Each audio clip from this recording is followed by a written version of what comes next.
Gold hub తాకట్టులో ఉన్న బంగారాన్ని విడిపించి కొనబడును. అదే రోజు ఆన్లైన్ ధరకు కొని డబ్బులు ఇవ్వబడును. ఒక రాబరీ కేసులో ఒక నటి రాబరీ చేశారు అంటూ కూడా కొన్ని వార్తలు అయితే ఇప్పుడు సంచలనం సృష్టిస్తున్నాయి. లైఫ్ ఎలా నడుస్తుంది? 23rd వరకు చాలా బాగా నడుస్తుంది. 23rd నుంచి ఇలా మారిపోయింది. ఆ అప్పులు తీర్చడం కోసమే దొంగతనం చేశారు ఒక ఫ్రెండ్ దగ్గర అని చెప్పేసాను. మరి కేసులో ఎందుకు ఇరుక్కున్నారంటే అసలు నిజంగా రాబరీ జరిగిందా లేదంటే మీ మీద అభియోగమా, అసలు ఏంటిది? యాక్చువల్లీ ఇది ఫేక్ కేస్, ఫేక్ ఎలిగేషన్. కానీ actually she already married. So ఎవరికి ఇమ్మని చెప్పింది? ఆ పర్సన్ ఎవరు? తనకు యాక్చువల్లీ ఒక అఫైర్ ఉంది. తనతో వీడియో కాల్ మాట్లాడింది, న్యూడ్ వీడియో కాల్. తను రికార్డ్ చేసుకున్నాడు. మన కిడ్స్కి కూడా మంచి సెలబ్రిటీస్ చేసేద్దాం ఆ కైండ్ ఆఫ్ వర్షన్లో చూపించి సడన్గా she booked me like this. నేను యాక్చువల్లీ సూసైడ్ చేసుకుందాం అనుకున్నాను. So it's not easy. కాకపోతే మీ అందరూ ఫేక్ న్యూసో ట్రూ న్యూసో వేసేస్తారు. స్టిల్ నిన్నటికి కూడా నేను ఇప్పుడు మీడియాని అప్రోచ్ అవుతున్నాను, నా స్టోరీ చెప్తున్నాను అంటే ప్రాస్టిట్యూషన్ కేసెస్ అని, వీడ్ అడిక్టెడ్ అని, డ్రగ్ అడిక్టెడ్ అని, ఇవన్నీ చెప్తాము అని చెప్పి మర్డర్ ఎలిగేషన్స్ పెట్టండి, వేరే కేసులు బుక్ చేయండి అవన్నీ చెప్తున్నారు. పోలీసులు కూడా నాకు ఇప్పటికీ థ్రెటనింగ్ కాల్స్ చేస్తున్నారు వెన్ ఐమ్ ఆన్ బెయిల్. నమస్తే, వెల్కమ్ టు మనం టీవీ. నేను మీ ప్రియాంక. కొద్ది రోజులుగా చూస్తున్నాం ఒక రాబరీ కేసులో ఒక నటి రాబరీ చేశారు అంటూ కూడా కొన్ని వార్తలు అయితే ఇప్పుడు సంచలనం సృష్టిస్తున్నాయి. ఈ నేపథ్యంలో ఒకప్పుడు ఆవిడ సోషల్ మీడియాలో ఇన్ఫ్లుయెన్సర్గా మంచి పేరు తెచ్చుకున్నారు. తర్వాత కొన్ని షార్ట్ ఫిలిమ్స్లో చేశారు, హీరోయిన్గా కూడా చేశారు. మరి అలానే ఇంకా అప్కమింగ్ మూవీస్ కూడా వారి వస్తున్నాయి, ఇయర్లో రిలీజ్ అవ్వడానికి రెడీగా ఉన్నాయి అంటున్నారు. మరి ఈ నేపథ్యంలో మంచి పేరు తెచ్చుకున్న ఆమె ఎందుకు ఈ కేసులు ఇరుక్కోవాల్సి వచ్చింది? నిజంగా అసలు ఆవిడ ఆ రాబరీ చేశారా? దీని వెనుక కారణం ఏంటి అనే విషయాన్ని మనం ఆవిడని అడిగే తెలుసుకుందాం. ఈరోజు మనతో పాటు స్టూడియోలో సౌమ్య శెట్టి గారు ఉన్నారు, వారితో మాట్లాడదాం. నమస్తే మ్యామ్. నమస్తే. నమస్తే అండి. సో ఇప్పటి వరకు కూడా కెరియర్ మంచి రేంజ్లో వెళ్తుంది అంటే సోషల్ ఇన్ఫ్లుయెన్సర్గా స్టార్ట్ అయిన మీ కెరియర్ షార్ట్ ఫిలిమ్స్, మూవీస్ అంటూ కూడాను మంచి ఫామ్ ఉన్న టైంలో ఈ మధ్యకాలంలో బ్రేక్ పడినట్టు తెలుస్తుంది. అంటే అంతగా స్క్రీన్ మీద కనిపించట్లేదు. సో ఈ బ్రేక్ పడడానికి రీజన్ ఏంటి? బ్రేక్ ఏం కాదు, అంటే నేను స్టార్టింగ్ నుంచి కూడా ఇయర్కి 2 yearsకి ఒక మూవీ చేసేదాన్ని అంతే. స్క్రిప్ట్ నచ్చి, అంటే హైదరాబాద్కి కూడా ఎక్కువ వచ్చి ఆడిషన్స్ చేసి అలా ఏం ఉండేది కాదు. ఎవరైనా అప్రోచ్ అయ్యి ఒక 2-3 స్టోరీస్ చెప్తే అందులో ఒకటి చూస్ చేసుకొని చేసేదాన్ని. సో బ్రేక్ ఏం రాలేదు. ఈ ఇయర్ కూడా 3 movies రిలీజ్ ఉంది. సో ఎంచుకునేటప్పుడు ఎలాంటి స్టోరీస్ ఎంచుకుంటారు? అన్ని క్యారెక్టర్స్ చేస్తాను నేను, అలా ఏం లేదు. కాకపోతే కంఫర్ట్ జోన్ అంటే డైరెక్టర్, ప్రొడ్యూసర్, టీమ్ బాగుంటే ఐడు. సో లైఫ్ ఎలా నడుస్తుంది? యాక్చువల్లీ 23rd వరకు చాలా బాగా నడుస్తుంది. 23rd నుంచి ఇలా మారిపోయింది. రైట్. అయితే చాలామంది అంటుంది ఏంటి అంటే ఇండస్ట్రీకి వచ్చాక మీకు కొంచెం పేరు ప్రతిష్టలు వచ్చాక లగ్జరీ లైఫ్కి బాగా అలవాటు పడిపోయారు. ఈ లగ్జరీ లైఫ్ వల్ల చాలా వరకు అప్పులు చేశారు లైఫ్ని లీడ్ చేయడం కోసం అని. ఆ అప్పులు తీర్చడం కోసమే దొంగతనం చేశారు ఒక ఫ్రెండ్ దగ్గర అని చెప్పేసి అంటున్నారు. అసలు ఏంటి నిజంగా లగ్జరీ లైఫ్ ఏంటి? అసలు ఈ స్టోరీ ఏంటి? యాక్చువల్లీ ఇవన్నీ ఎందుకు అలా సోషల్ మీడియాలో వైరల్ అయ్యాయో నాకు తెలీదు. ప్రాబబ్లీ నా పైన ఎలిగేషన్ పెట్టిన వాళ్ళు చెప్పుకున్న స్టోరీ ఏమో. నా ఇన్స్టాగ్రామ్ ఈ గోవా వెళ్ళి వచ్చిన దగ్గర నుంచి అనేది కాకుండా కిందకి వెళ్ళి చూస్తే తెలుస్తుంది. లగ్జరీ లైఫ్ అసలు నాకు ఆప్షనే కాదు. ఇన్ఫ్లుయెన్సర్ అన్నారు, ఎప్పుడు ఏ ప్రమోషన్స్ చేయలేదు. ఎర్నింగ్స్ దూరంగా అసలు సంబంధమే లేదు. ఏమైనా షూట్ ఉంటే చేస్తాను, లేదా లేదు. నా husband navy employee. So like office Indian నేవీలో వర్క్ చేస్తారు. Okay. So he will be getting almost 1.5 lakhs. నాకు అప్పులు చేయాల్సిన అవసరం లేదు. నా వచ్చిన యాక్చువల్లీ నేను వర్క్ చేసిన మూవీ టీం ఎవరిని కలిసి మాట్లాడినా వాళ్ళ దగ్గర నుంచి రెమ్యునరేషన్స్ కూడా నేను తీసుకోలేకపోయాను, ఇంకా పెండింగ్ ఉన్నాయి. అది ఇది అని చెప్పి ప్రొడ్యూసర్స్ ఇష్యూ అని చెప్పి క్లియర్ కూడా చేయలేదు. సో డబ్బులు ఎప్పుడు టాపికే కాదు. సో అంటే మీకున్న ఇంట్రెస్ట్తో మాత్రమే మీరు ఫీల్డ్లో ఉన్నారు, అంతేగాని మనీ పర్పస్ అయితే కాదు. మరి మనీ పర్పస్ మీద మీరు ఇవన్నీ లేదు, ఆ ఇంట్రెస్టే లేదు అన్నప్పుడు మరి కేసులో ఎందుకు ఇరుక్కున్నారంటే అసలు నిజంగా రాబరీ జరిగిందా, లేదంటే మీ మీద అభియోగమా, అసలు ఏంటిది? యాక్చువల్లీ ఇది ఫేక్ కేస్, ఫేక్ ఎలిగేషన్. కానీ నాకు ప్రూవ్ చేసుకునే పాయింట్ ఇప్పటివరకు రాలేదు. దొంగతనం అయితే నేను చేయలేదు, దొంగ కూడా కాదు.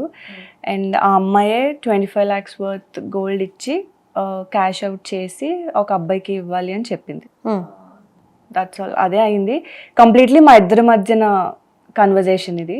But it turned out to be like this. Actually she already married. So ఎవరికి ఇమ్మని చెప్పింది? ఆ పర్సన్ ఎవరు? తనకు యాక్చువల్లీ ఒక అఫైర్ ఉంది. సో తనతో వీడియో కాల్ మాట్లాడింది, న్యూడ్ వీడియో కాల్. తను రికార్డ్ చేసుకున్నాడు. రికార్డ్ చేసుకొని స్నాప్లో బై మిస్టేక్ పెట్టేశాడు. ఓకే, పెట్టేస్తే ఒక 6 minutes అలా ఉన్నింది అది. దాన్ని రికార్డ్ చేసుకున్నారు, ఒక 6-7 members అలా చేసుకున్నారు. అది తను ఏంటంటే ఈ అబ్బాయి కాదు, ఓవరాల్ అందరూ బ్లాక్మెయిల్ చేస్తున్నారు, అబ్బాయి అన్నది తెలీదు. ఈ ఇష్యూ సాల్వ్ చేసుకోవడానికి తనకు 25 lakhs కావాలని చెప్పింది. తన పర్సనల్ ఇష్యూ ఇది. అండ్ నేను ఎందుకు ఇందులో ఇంట్రెస్ట్ చూపించానంటే she a girl, married, kid ఉంది. ఇది సాల్వ్ చేసుకొని హ్యాపీగా సౌదీ వెళ్ళిపోతానంది. వాళ్ళ డాడీ ఇన్ని ఇయర్స్ కష్టపడి పొలిటికల్ కెరియర్ బిల్డ్ చేసుకున్నారు. అండ్ తను చెప్పినట్టు నాకు నిజంగా పిల్లలు అంటే చాలా ఇష్టం. తననే కాదు, ప్రతి ఫ్రెండ్ సెట్స్లో ఎక్కడ పిల్లలు ఉన్నా నేను వెళ్ళి ఆడుకుంటాను. సో ఆ బేబీని కూడా చంపి నేను చచ్చిపోతాను, బికాజ్ వాళ్ళు కొంచెం పొలిటికల్లీ స్ట్రాంగ్ పర్సనాలిటీ. ఇప్పుడు తను వెళ్ళి పోలీస్ కంప్లైంట్ ఇచ్చి సాల్వ్ చేసుకోలేదు. నాకు అప్రోచ్ అయినప్పుడు నేను చెప్పాను అనమాట, Feb 2nd చెప్పింది నాకు, ఇది మీ డాడీకి చెప్పి సాల్వ్ చేసుకోవచ్చు కదా అంటే, ఇష్యూయే బయటికి రాకూడదు కదా, అందుకే నాకు హెల్ప్ కావాలి. It's like matter of 25 lakhs. నేను సౌదీ వెళ్ళిపోతాను, మొత్తం సాల్వ్ అయిపోద్ది, హ్యాపీగా ఉంటాను అంటే రిటర్న్ వచ్చేసాక, లేదంటే అక్కడికి వెళ్ళి లైఫ్ కొంచెం నార్మల్ అయిపోయాక like she'll be investing in my movies అని, 3 crores వరకు హస్బెండ్తో ఇన్వెస్ట్ చేయిస్తానని, మనం కూడా సాంగ్స్ చేసుకుందాము, యూట్యూబ్ ఛానల్ ఓపెన్ చేద్దాము, మన కిడ్స్కి కూడా మంచి సెలబ్రిటీస్ చేసేద్దాం, ఆ కైండ్ ఆఫ్ వర్షన్లో చూపించి సడన్గా she booked me like this. So అంటే ఇక్కడ తను మీకు 25 lakhs వాల్యూ చేసే గోల్డ్ మీకు ఇచ్చింది అని చెప్పేసి మీరు అంటున్నారు. మరి తను గోల్డ్ ఇచ్చినట్టు కానీ, లేదంటే మీరు తీసుకున్నట్టు కానీ, అండ్ తను ఇలా మీకు ఏదైతే కన్వర్జేషన్ జరిగిందో దీనికి సంబంధించి మీ దగ్గర ఏమైనా ప్రూఫ్స్ ఉన్నాయా? యాక్చువల్గా ఎప్పుడు పర్సనల్గా మాట్లాడుకునే వాళ్ళం, తనకి బయటికి ఏం పంపించేవాళ్ళు కాదు. She intelligent. కాల్ అది నాతో ఎప్పుడు మాట్లాడలేదు. ఓకే, నార్మల్ వానిష్ మోడ్లో టెక్స్ట్ చేసేది. సో ఇన్స్టాగ్రామ్లో పర్సనల్గా అయినా ఇంటికి రా అలా ఏమైనా చెప్పాలి అన్నప్పుడు వానిష్ మోడ్లో చేసేది అనమాట.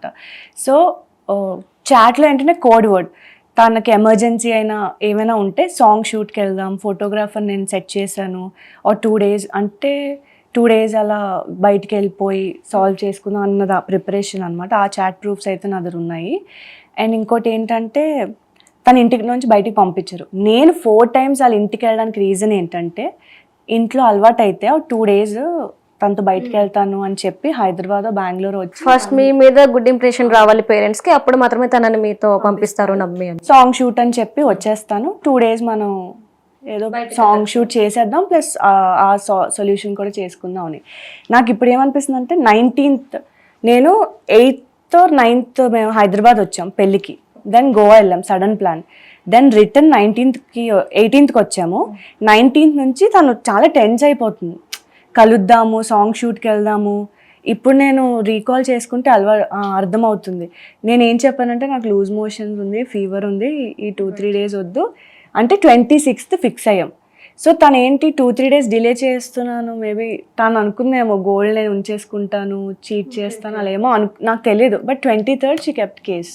సో అంటే తన అనుమానం ఏంటి అంటే ఎక్కడ మీరు గోల్డ్ ఎక్కువ వచ్చే బికాస్ లాస్ట్ డేస్ చాట్ చూసి ఇప్పుడు ఇంటర్వ్యూస్ అన్ని చూసాను నేను.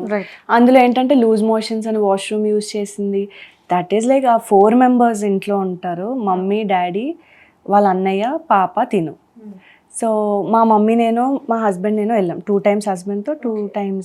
And how is it possible? ఒక ఇంట్లో బెడ్రూమ్లోకి వెళ్ళిపోయి నేను 40 minutes 1 hour ఉండిపోయి వెళ్ళిపోతే వాళ్ళు చెక్ చేసుకోరా? గోల్డ్ ఉన్న రూమ్కి అసలు యాక్సెస్ ఇస్తారా? సో వాళ్ళు కుక్డప్ అంటే నా పాయింట్స్ నేను పెట్టొద్దు, అసలు నేను బయటకు వస్తా అనుకోలేదు. ఫస్ట్ ఆఫ్ ఆల్ వాళ్ళు ఫుల్ ప్లాన్ చేస్తారు, రిమాండ్లో ఉండిపోద్ది, అక్కడ నుంచి జైలుకి పంపించేస్తాము అని. సో అంటే ఇక్కడ ఒక పాయింట్ ఏంటి అంటే గోల్డ్ రాబరీ జరిగింది, తను మా ఇంటికి వచ్చి తీసుకొని వెళ్ళిపోయింది. ఓకే, ఆ గోల్డ్ దానికి ఎక్కడ ఒక proof పెట్టారు, కూడా ఎట్లా చేసావు అనేది ఏమైనా వాళ్ళు చెప్తున్నారా? వాళ్ళు ఏం చెప్తున్నారంటే తీసుకొని వెళ్ళిపోయింది, దట్స్ ఆల్. నేను పోలీసులకు అడిగింది అంటే 25 lakhs వాల్యూ చేసే గోల్డ్ ని బయట పెట్టారా, లోపల పెట్టారా, అసలు ఏంటి, ఎక్కడ నుండి తీసుకున్నారు? Feb 2 తను నా చేతికి ఇవ్వలేదు, ఎందుకంటే నేను తీసుకోలేదు. మా ఇద్దరికి మధ్యన పర్సనల్లీ బెడ్రూమ్ లో ఆయన కన్వర్జేషన్ ఇదంతా, పాపని చంపేస్తాను, నేను చచ్చిపోతాను. సో నేను కూడా లైక్ ఇది నాకేమనిపిస్తుంది అంటే ఓకే, ఈ మ్యాటర్లో హెల్ప్ చేస్తే తను హ్యాపీగా సౌదీ వెళ్ళిపోద్ది. అండ్ ఈ చిన్న మ్యాటర్ కోసం ఫ్యామిలీ సఫర్ అవ్వడం అంత అవసరం. అండ్ ఎమోషనలీ కూడా ఇట్స్ లైక్ బ్లాక్మెయిల్, పాపని చంపి నేను చచ్చిపోతాను, ఈ ఇష్యూ ఎందుకు, మేమిద్దరే ఉన్నాం. తను కొంచెం ట్రామటైజ్ అయిపోయింది ఆ బెడ్రూమ్లో ఉన్నప్పుడు, మేమిద్దరే ఉన్నాం, మా హస్బెండ్ నేనే. సో నాకేమనిపించింది, కూల్ చేసి నేను వెళ్ళిపోతాను, తర్వాత చూసుకుందాం అనుకున్నాను.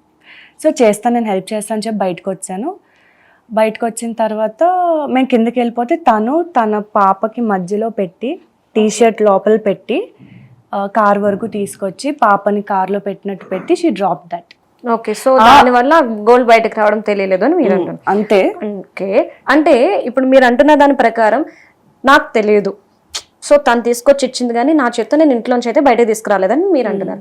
మరి పోలీస్ వర్షన్ ఎలా ఉంది, పోలీసుల బిహేవియర్ కానీ, అంటే మీరే చేశారు అని అంత స్ట్రాంగ్ గా చెప్పడానికి వాళ్ళ దగ్గర ఉన్న ఎవిడెన్స్ ఏంటి? ఏం లేవు యాక్చువల్లీ. సీసీటీవీ ఫుటేజ్ లో కూడా నేను నార్మల్గా వచ్చాను. వీళ్ళు చెప్పినట్టు వాష్రూమ్కి వెళ్ళి ఫ్రెష్ అయ్యి డ్రెస్ చేంజ్ చేసుకుందంటే సేమ్ డ్రెస్తోనే వచ్చాను. అండ్ మోస్ట్లీ ఇంట్లో కన్నా ఫింగర్ ప్రింట్స్ ఏం దొరకలేదు. ఫస్ట్ పోలీస్ దగ్గర నేను దొంగతనం చేసిన ప్రూఫ్ అసలు ఏం లేదు. బలవంతంగా నాతో స్టేట్మెంట్ సైన్ చేయించుకోవడం తప్ప ఫింగర్ ప్రింట్స్ లేవు, ఫుటేజ్ లేదు. నా మీద ఎలిగేషన్ పెట్టడానికి అసలు ఏ ప్రూఫ్ లేదు పోలీసుల దగ్గర. అండ్ మోస్ట్లీ పోలీస్ ఏంటంటే వాళ్ళ ఫాదర్ చెప్పిన స్టోరీ బిలీవ్ చేసి దాని మీదే ఇంక ఉండిపోయారు. బట్ నేను నిర్దోషి అని ప్రూవ్ చేసుకోవడానికి మాత్రం నా దగ్గర ఒక వాయిస్ రికార్డ్ ఉంది. అది లైక్ ఏంటంటే పోలీసే మాకు చెప్పారనమాట, SI sir, me against a proofs లేవు, మిమ్మల్ని కేసు పోతుంది, కాకపోతే వాళ్ళ ఫాదరే ఏసీపీ డీసీపీ వీళ్ళు ఫోర్స్ చేస్తున్నారు మా మీద, మిమ్మల్ని కోర్టులో సబ్మిట్ చేయమని, మీ మీద ఎలిగేషన్స్ ఏవైతే ఫేక్ అని మా అందరికీ తెలుసు అని అతను ఒప్పుకున్నారు. ఆ రికార్డ్ ఒకటి నా దగ్గర ఉంది. మొత్తం మీద అంటే మీరు సైన్ చేశాను, వాళ్ళు మీతో బలవంతంగా సైన్ చేయించుకున్నారు పోలీసులు అని మీరైతే అంటున్నారు కదా. అంటే మీరు ఎట్లా సైన్ చేశారు? వైట్ పేపర్ మీద సైన్ చేశారా, లేదంటే ఆల్రెడీ స్క్రిప్టెడ్ మీద సైన్ చేశారా? యాక్చువల్గా వీళ్ళు చెప్పారు, ఫాదర్ వాళ్ళు ఏసీపీ సార్ వాళ్ళకి ఒక స్టోరీ చెప్పారనమాట. లైక్ 4 times వాష్రూమ్ యూజ్ చేసుకుంది. వాళ్ళు ఏ స్టోరీ అయితే చెప్పారో అది ఒక పేపర్ మీద రాసింది. డీసీపీ మ్యామ్ ఎవరు చెప్పినా నేను సైన్ చేయలేదు. ఫస్ట్ నేను ఒప్పుకోలేదు, అసలు నేను తీసాను, అమ్మాయి ఇచ్చిందని చెప్తున్నాను క్లియర్గా. బట్ డీసీపీ మ్యామ్ వచ్చి ఫుల్ కొట్టారు నన్ను. ఫస్ట్ స్లాప్ చేశారు, లాఠీతో అది కొట్టారు, బూట్తో అది తన్నారు. వాళ్ళ ఫాదర్ అక్కడే కూర్చున్నారు, లైక్ నవ్వుతున్నారు అనమాట. ఇప్పటికీ చెప్తాను చూడండి, మా అమ్మాయి ఇచ్చిందని, అసలు ఇది బయటికి వెళ్ళి మా అమ్మాయి పేరు ఏం చెప్తుంది అన్నట్టు అతను మాట్లాడుతున్నారు. సో అంటే వీళ్ళందరూ ఫ్రెండ్స్ లాగే ఉన్నారు అక్కడ కూర్చొని. అండ్ డీసీపీ మ్యామ్ చెప్పారమ్మ, నువ్వు సంతకం పెడతావా లేదంటే అలా ఆయనకి ఆ తమ్ముడిని పెట్టియండి లోపల, ఏదో కేసులో పెట్టియండి, అలా చెప్తున్నారనమాట. అంటే లైక్ నాకు ఇంకా సో దానికి భయపడి మీరు సైన్ చేశారు. అంటే సైన్ చేసేటప్పుడు మీరు చదివారు, అదంతా చదవడం వల్ల మీకు తెలిసింది. సో అంతా చదివి మీ మీద ఇలాంటి ఆరోపణలు వస్తున్నాయని తెలిసే మీరు సైన్ చేశాను. అండ్ కోర్ట్ బయట కంప్లీట్ ఫైల్ ఒకటి ఉన్నదన్నమాట, అది సైన్ చేయమంటే మా అడ్వకేట్ అది చేయొద్దని చెప్పారు. నేను చూశాను, అన్ని ఫాల్స్ ఎలిగేషన్స్ అవి ఉన్నాయి దాంట్లో, నేను సైన్ చేయలేదు. అక్కడ చేయకపోవడం వల్ల నాకు బెయిల్ వచ్చింది. అంటే లోపల మీరు పోలీసుల దగ్గర స్టేట్మెంట్ మీద సైన్ చేసినప్పుడు మీకు తెలుసా మీ లైఫ్ ఇలా స్పాయిల్ అవుతుందని? లేదు. ఇన్ని ప్రాబ్లమ్స్ ఫేస్ చేయాల్సి వస్తుందని మీరు ఎక్స్పెక్ట్ చేశారా? లేదు, అది ఒకటి చేస్తే వదిలేస్తామని చెప్పారు. సో ఆ సైన్ పెట్టేస్తే కేసు అయిపోతుంది, వదిలేస్తారు, ఇంకా నా లైఫ్ నేను లీడ్ చేయొచ్చు అనుకున్నారు. కేసు అయిపోయింది, ఇంకా ఏముండదు కదా అనుకున్నారు. బట్ కట్ చేస్తే మీరు ఇవన్నీ వస్తున్నాయి, మీకు థ్రెటింగ్స్ కానీ బ్లాక్మెయిల్ కానీ ఇవన్నీ. అది 3rd డేకే అయిపోయింది. అలా ఫ్రైడే నన్ను తీసుకెళ్లారు కదా కస్టడీలోకి. ఫ్రైడే టు ఫ్రైడే ఉంచి ఫ్రైడే లేట్ చేసి కోర్టులో సబ్మిట్ చేసి నన్ను రిమాండ్లోకి పంపించేసి జైల్లో పెట్టించేదో అనుకున్నారు. బట్ ఆ ఫ్రైడే సమ్హౌ గాడ్స్ గ్రేస్ నాకు బెయిల్ వచ్చింది. సో అంటే మీ దగ్గర ఓన్లీ 1 వాయిస్ రికార్డ్ మాత్రమే ఉంది. ఒకవేళ కేసు ఫైల్ అయ్యి కోర్టుకి వెళ్ళింది కాబట్టి ఇప్పుడంటే మీరు బయట ఉన్నారు ఖచ్చితంగా. ఇది అయితే కోర్టులో అయితే మనకి వాదనలు వస్తుంది. కేసు ఫైల్ అయింది. సో కోర్టులో అయితే వాదనలు నడుస్తాయి కదా, మీరు బయట ఉన్నప్పటికీ కూడా. అక్కడ ఈ వాయిస్ రికార్డ్ చెల్లదు అంటే గనక మీరు నిర్దోషి అని ప్రూవ్ చేసుకోవడానికి మీ దగ్గర ఉన్న అనదర్ ఆప్షన్స్ ఏమైనా ఉన్నాయి అంటే? ఇప్పుడు టెక్నాలజీ అనేది చాలా డెవలప్ అయింది. ఇప్పుడు నేను వెళ్ళి నా దగ్గర వాయిస్ రికార్డ్ ఉంది, సో నేను ఏం చేయలేదు అన్నంత మాత్రం ఎవరు నమ్మరు. ఐ థింక్ డబ్బింగ్ చెప్పిండొచ్చు, నేను కాదు అంటే. ఇట్లా కాకుండా మీరు అంటే జనాలు నమ్మడం కాదు, ఫస్ట్ కోర్టు కూడా మిమ్మల్ని నమ్మాలి కదా మీరు ఏం తప్పు చేయలేదు అంటే. సో ఏముంది మీ దగ్గర? యాక్చువల్లీ ఇన్వెస్టిగేషన్ అది సరిగా చేయలేదు. నేను ఎన్హెచ్ఆర్సి నేషనల్ హ్యూమన్ రైట్స్ కమిషన్లో కేసు పెట్టాను. ఇలా నా సైడ్ నుంచి ఇన్వెస్టిగేషన్ అది కరెక్ట్గా చేయలేదు అని చెప్పి డిపార్ట్మెంట్ మీద, వాళ్ళ ఫాదర్ మీద అండ్ అమ్మాయి మీద పెట్టాను. అండ్ లోకాయుక్తలో కూడా పెట్టాను. సో ప్రూవ్ చేసుకోవాలి అంటే ఇంక ఈ ఫైట్ చేయాలంతే.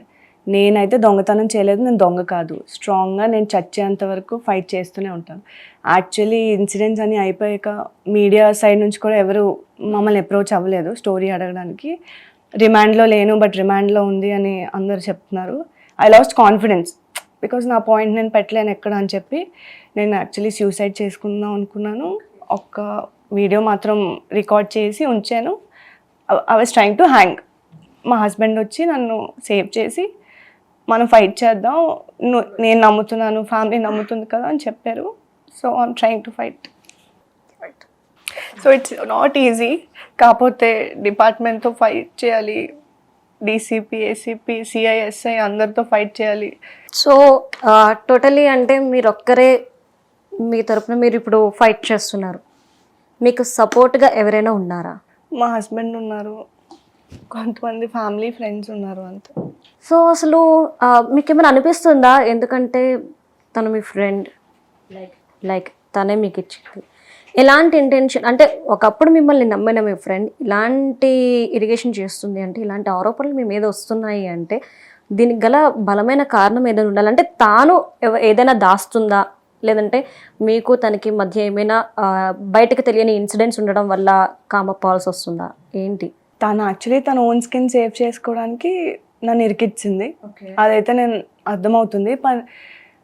స్ట్రాంగ్గా అంటే ఐ డోంట్ నో. వాళ్ళ ఫాదర్కి ఏంటంటే ఇప్పుడు నన్ను ఏసీపీ సార్కి వెళ్ళి నేను ఈ స్టోరీ అంతా చెప్పాను. వాళ్ళు ఫ్రెండ్స్, వాళ్ళ father ACP sir. So department వాళ్ళ ఫ్రెండ్స్ అయిపోవడం వల్ల నా పాయింట్ అసలు బయటికి రావట్లేదు. ఆ అమ్మాయిని ఇన్వెస్టిగేషన్కి పిలవలేదు. వాళ్ళ ఇంట్లో కదా పోయింది. నా ఫ్రెండ్ నేను చెప్తున్నాను ఆ అమ్మాయి ఇచ్చిందని చెప్పి, తను పిలవలేదు. అండ్ ఇప్పుడు నేను బయటకు వచ్చి ఏం మాట్లాడినా పొలిటికలీ వాళ్ళ ఫాదర్కి ఇన్సల్ట్ మొత్తం.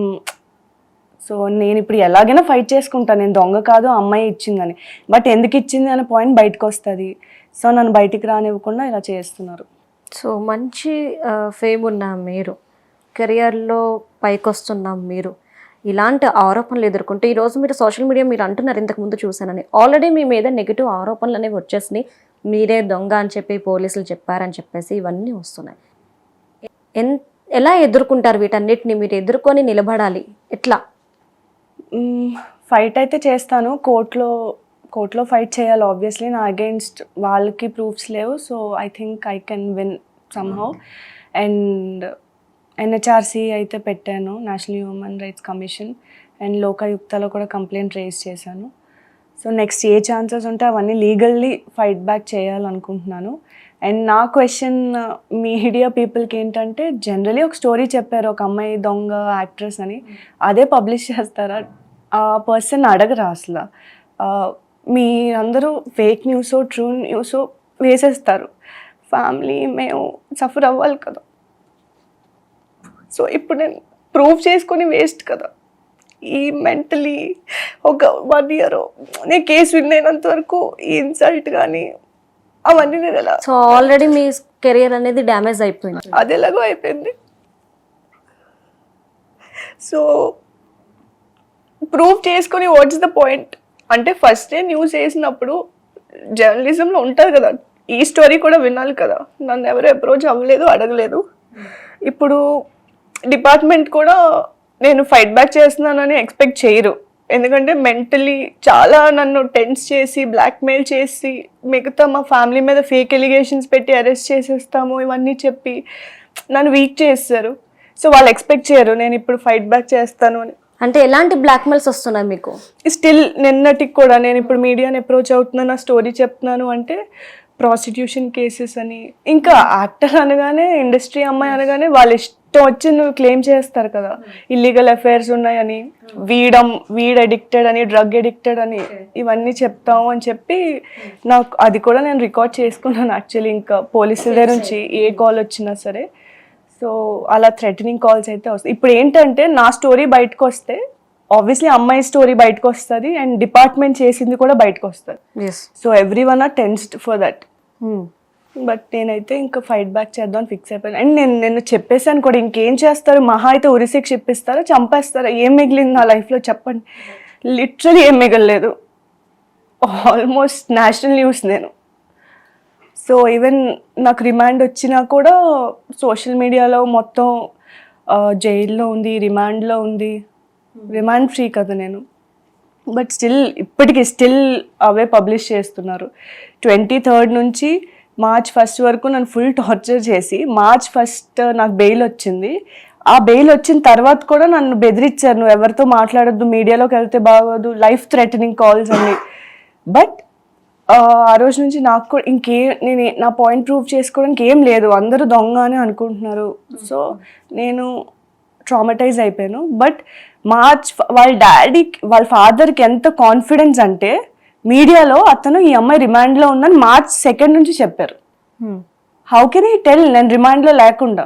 So he also gave fake news to every one. ఎందుకు కాన్ఫిడెన్స్, అదేం చేస్తుందిలే, అదేం పీకుతుందిలే అని చెప్పి. అంటే మీరు బయటకు వచ్చిన విషయం, మీకు బెయిల్ వచ్చిన విషయం ఆయనకు తెలియదా? తెలుసు, బట్ స్టిల్ నేను బయటికి రాను కదా, నేను మాట్లాడను కదా ఇంకా. సో అంటే ఎవరు కూడా మీరు బయటకు వచ్చి మీకోసం ఫైట్ చేస్తారని అనుకోలేదు అంటున్నారు. నేనే వస్తాను అనుకోలేదు వాళ్ళు, నేనే వచ్చి ఫైట్ చేస్తాను చెప్తాను అనుకోలేదు. ఇన్ని రోజులు పట్టింది కొంచెం ఆ డేరింగ్ అది తెచ్చుకొని నేను నాకు ప్రూవ్ చేసుకోవాలి అని చెప్పి. అండ్ పేరు మార్చేసుకోమన్నారు, సోషల్ మీడియా డిలీట్ చేసేయమన్నారు, ఊరు వదిలి వెళ్ళిపోమన్నారు, ఇల్లు అన్నీ మార్చేయమన్నారు, మా హస్బెండ్కి ట్రాన్స్ఫర్ తీసుకోమన్నారు. So why should I do? ఇప్పుడు నిజంగా దొంగతనం చేసిన ఇలా చేస్తారా? దొంగతనం చేశాను అనుకోండి, రికవరీ ఇచ్చాను, అయిపోయింది కదా, కేసు క్లోజ్ కదా. నెక్స్ట్ ఎందుకు ఇంత డిఫేమ్ చేసి గుచ్చి నన్ను పిండుకొని తిని, ఇప్పటికీ వాళ్ళ ఫాదర్ మర్డర్ ఎలిగేషన్స్ పెట్టండి, వేరే కేసులు బుక్ చేయండి అవన్నీ చెప్తున్నారు. పోలీసులు కూడా నాకు ఇప్పటికీ థ్రెటనింగ్ కాల్స్ చేస్తున్నారు when I'm on bail. Because అంటే ఆ ఇంట్లో రాబరీ అంటే ఇలా గోల్డ్ పోవడం అనేది ఇదే ఫస్ట్ టైమా? ఇంతకు ముందు ఏమైనా ఇలాంటి ఇన్సిడెంట్స్ వాళ్ళు ఫేస్ చేశారా? ఎందుకంటే మీ మీద ఇంత స్ట్రాంగ్ అంటే ఆల్రెడీ మీరు రికవరీ ఇచ్చేసిన తర్వాత కేసు క్లోజ్, మేబీ రన్ అవ్వచ్చు, కానీ ఇలా వాళ్ళు బ్లాక్ మెయిల్ చేయాల్సిన అవసరం అయితే లేదు కదా. మరి ఎందుకు ఇంత స్ట్రాంగ్ గా మీ మీద ఉండాలి? వాళ్ళ ఫాదరే మోస్ట్లీ అంటే ఇన్ఫ్లుయెన్స్, అంటే నేను ఎలాగైనా జైల్లో ఉండాలని trying his level best. So still వాళ్ళ నాన్నగారు నమ్ముతున్నారు మీరే రాబరీ చేశారు అనేసి? కాదు, వాళ్ళ అమ్మాయి స్టోరీ బయటికి రాకూడదు అని చెప్పి అతనికి 24th సాటర్డే ఈవినింగ్కే మొత్తం డిపార్ట్మెంట్కి అతనికి తెలుసు దొంగతనం జరగలేదు, వాళ్ళ డాటర్ నాకు ఇచ్చింది అని మొత్తం అందరికీ తెలుసు. Feb 2nd CCTV ఫుటేజ్ లేదని చెప్తున్నారు, నా అగేన్స్ట్ ఒక్క ప్రూఫ్ లేదు, అన్నీ తెలిసినా ఇక్కడి వరకు తీసుకొచ్చారు. నేను ఫైట్ బ్యాక్ సిపి వరకు వెళ్ళాలంటే వెళ్తాను, ఏం చేయాలన్నా చేస్తాను, నేను మాత్రం నిర్దోషం ప్రూవ్ అయితే చేసుకుంటాను. సో అంటే తన పరువుని తన కూతుర్ని కాపాడుకోవడం కోసమే మీ మీద ఇలాంటివి చేస్తున్నారు, ఆరోపణలు చేస్తున్నారు అనేసి మీరు అంటున్నారు. అంతే, స్ట్రాంగ్ అయితే నేనైతే అదే ఇంక వేరే రీజన్స్ ఏం లేవు. దొంగతనం అయింది, రికవరీ అయిపోయింది, కేసు క్లోజ్ అయిపోయింది, బట్ స్టిల్ నా పాయింట్ నేను బయటకు వచ్చి చెప్పకూడదని ఇవన్నీ చేస్తున్నారు. అంటే ఇంతకు ముందు మీకు కానీ ఆమెకు కానీ ఫినాన్షియల్గా ఏమైనా ట్రాన్సాక్షన్స్ జరిగాయా, మనీ ట్రాన్సాక్షన్స్ లాంటివి కానీ? అసలు 8 years నుంచి నాకు అమ్మాయి అసలు టచ్లో లేదు, తెలీదు. జస్ట్ రీసెంట్గా ఇలా పరిచయం అయ్యారు, ఈ కేసులో ఇరుక్కున్నారు. రీసెంట్ అంటే 20లో తను మెసేజ్ చేసింది, అది నేను 22లో చూసాను ఇన్స్టాగ్రామ్లో. 22 నుంచి నార్మల్ చాట్ అది చేసుకోవడమే, నేను షూట్లో బిజీ వేరే ప్లేసెస్లో. 23కి అంటే పింక్ చేసింది అనమాట, ఎలాగైనా కలుద్దాము అన్నట్టు. బట్ అది 2024 Janలో నేను కలిసాను. రైట్. 16 తర్వాత లైవ్లో కలవడం అయితే అదే. సో అంటే ఫైనల్గా పోలీసుల నుండి అయితే మీకు ఒక క్లారిటీ వచ్చింది, కేసు నిలబడదు, సో నో ప్రూఫ్స్. మరి మీరేం కావాలనుకుంటున్నారు, మీకు ఎలాంటి న్యాయం కావాలనుకుని ఈరోజు మమ్మల్ని అప్రోచ్ అయ్యారు? నేను యాక్చువల్లీ దొంగ కాదని చెప్దాం అనుకుంటున్నాను. నేను ఫైట్ బ్యాక్ చేస్తున్నాను అండ్ డిపార్ట్మెంట్తో కూడా ఫైట్ చేస్తున్నాను. ఆబ్వియస్లీ ఇంకా వాళ్ళతో ఫైట్ చేయాల్సిందే, బికాజ్ నన్ను ఇంత టార్చర్ చేసి ఇవన్నీ చేశారు. అండ్ అంతే, ఈ కేసు విన్ అవ్వాలి at any cost. Right, thank you so much.